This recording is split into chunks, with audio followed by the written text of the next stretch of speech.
Salut, dans cette vidéo, je vais te parler de la fac de Nice. Alors, c'est après son vrai nom, l'Université Côte d'Azur. Ça a changé il y a quelques années. Bon, on s'en fout un petit peu du nom. Ce que j'ai envie de te présenter, c'est pourquoi y aller, pour quel motif, pour choisir si tu dois y aller ou non, si tu vas ensuite en master peut-être là-bas, ou si tu vas en licence. Donc, comme dans toutes les universités, il y a quand même plusieurs campus. À l'Université Côte d'Azur, il y en a 7. Il y en a un pour, par exemple, la fac de sciences, l'autre pour tout ce qui est sciences humaines et les langues, comme là où je suis, à Carlon.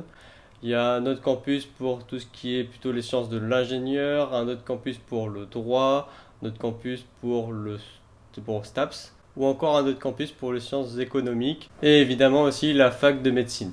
Ce qui est pas mal à Nice, en dehors de ce qui est vraiment enseigné, c'est surtout son gros point fort, je trouve, c'est son cadre dans lequel environnement tu as tes études. Nice, c'est entre la mer et les montagnes. C'est pas comme peut-être en plein Paris où là c'est quand même assez plat. Et quand tu es dans plein Paris, donc t'as pas trop, à part si tu vas à Montmartre, t'as pas vraiment une vue. Alors que à Nice, tu as très vite des collines et un petit peu même des montagnes. Donc déjà, même quand tu es en cours, alors peut-être pas aussi dans toutes les salles, mais souvent quand même tu peux avoir une vue un petit peu dégagée et t'as pas seulement la vue sur le bâtiment en face. Donc moi ça m'arrive régulièrement où on a des salles de cours où on peut avoir vue sur la mer qui est juste à je dirais un peu moins de 500 mètres. Donc ça c'est quand même le gros atout je dirais. Et un autre atout c'est évidemment le climat.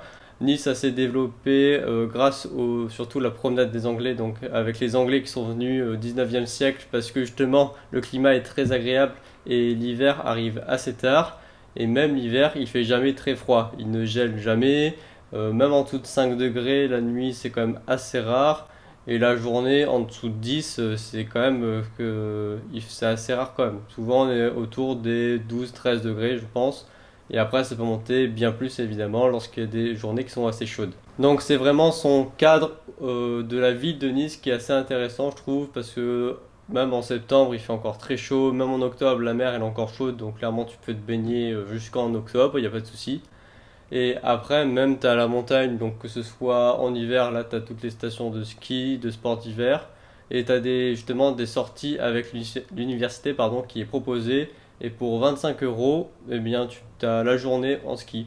Alors ce qui est hyper avantageux parce que normalement il faut payer presque un peu plus de 30 euros pour juste le forfait de ski, et après aussi normalement il faut ajouter le trajet parce que quand même il faut faire 1 heure et demie de route, donc ça coûte quand même de l'essence. Là pour 25 euros, t'as tout qui est compris.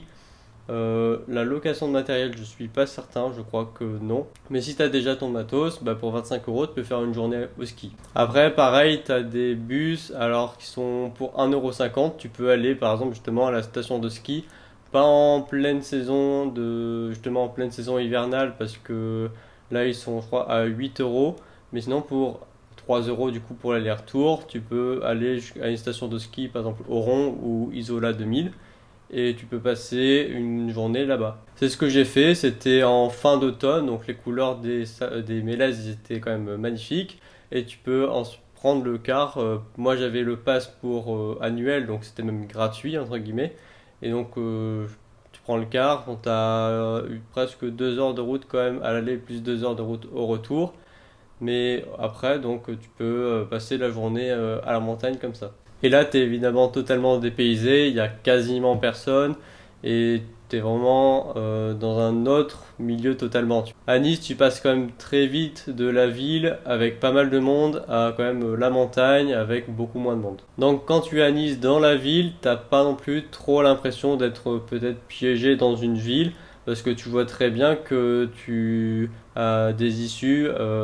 Ton regard il peut porter loin en regardant l'horizon sur la mer, ou même tu vois très bien qu'il y a des montagnes qui sont juste derrière. Après aussi, ce qu'il y a à prendre en compte, c'est que j'avais vu, j'essaierai de retrouver la source, c'est que Nice c'est la troisième ville la plus chère de France pour les étudiants.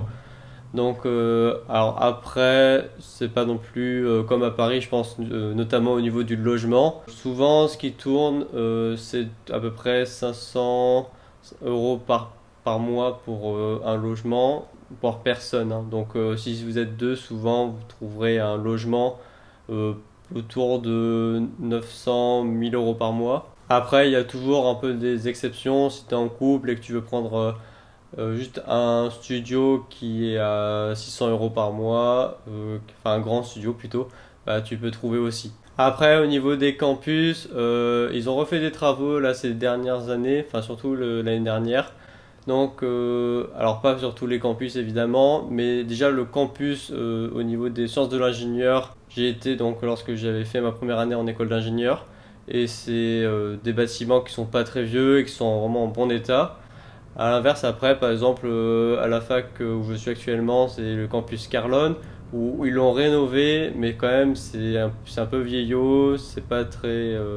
C'est un peu une barre d'immeuble, quoi, donc c'est pas esthétique. Après, bon, t'as vue sur la mer quand même lorsque t'es en cours. Après, pareil, pour la fac de sciences, c'est un peu les bâtiments en eux-mêmes, ils sont pas. C'est des bâtiments de fac un petit peu, donc, mais un peu vieux aussi. Mais ce qui est important, je trouve, c'est que c'est en fait dans un parc, d'un château. Donc quand même par rapport à Carlone où c'est juste un bétonné, t'as une grande cour bétonnée. Là, t'as quand même un parc où justement, bah, tu peux aller ensuite prendre, je sais pas, ton pique-nique dans l'herbe ou quoi. Après, bon, t'as pas la vue sur la mer. Pour ce qui est des transports, bah, t'as le tramway qui est quand même relie bien la ville. Alors à l'année, ça coûte 190 € pour le pass annuel. Après, si tu fais juste par trajet, bon là c'est pas très rentable si tu l'utilises tous les jours, hein, clairement. Mais c'est 1,70 €. Et là, tu peux te déplacer vraiment facilement et rapidement dans toute la ville.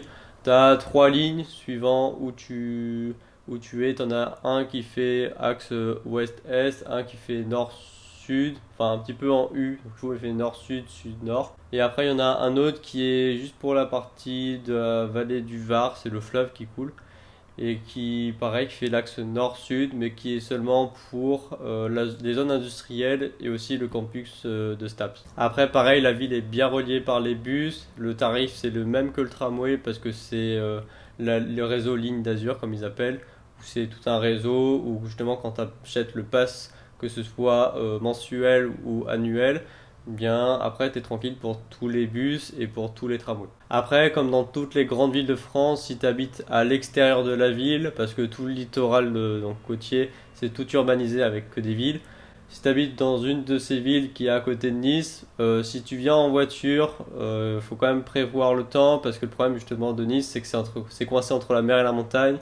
Donc tu as juste trois axes pour aller rentrer dans Nice. Donc clairement aux horaires de pointe, bah, on va dire 8, 7, 9 heures le matin, c'est tout bouché. Pareil le soir, 16 h, 18 h, 18 h 30, c'est pareil tout bouché. Donc dans ces horaires-là, tu mettras quand même pas mal de temps pour aller jusqu'à la fac. Après pareil, il y a quand même un gros problème je trouve, c'est au niveau de se garer à la fac. Alors au campus Carlone où je suis, il y a un parking, mais comme il a été il est trop dangereux parce qu'il est en mauvais état, parce que en fait c'est un double niveau, donc clairement ils ont fermé le parking donc tu peux pas y aller.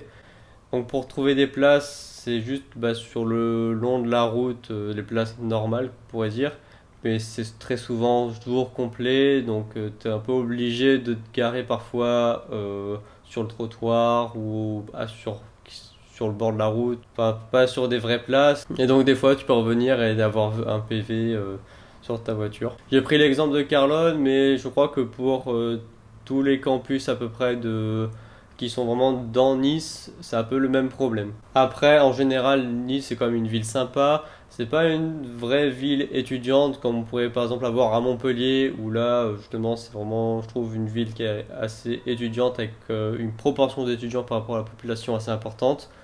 Nice, c'est pas trop le cas. Après, si tu connais pas Nice et que tu veux y aller pour visiter, clairement, il y a tout le vieux Nice qui est le plus touristique avec la colline du château. Après, de toute façon, tu peux aller un petit peu dans tout Nice. C'est pas non plus géant comme on pourrait avoir, je sais pas, à Paris où là tu es obligé de passer des jours et des jours pour visiter. Là, en week-end, je pense déjà tu peux voir quand même pas mal de choses. Et puis pareil, c'est assez facile de se repérer parce que tu as la mer d'un côté et la montagne de l'autre.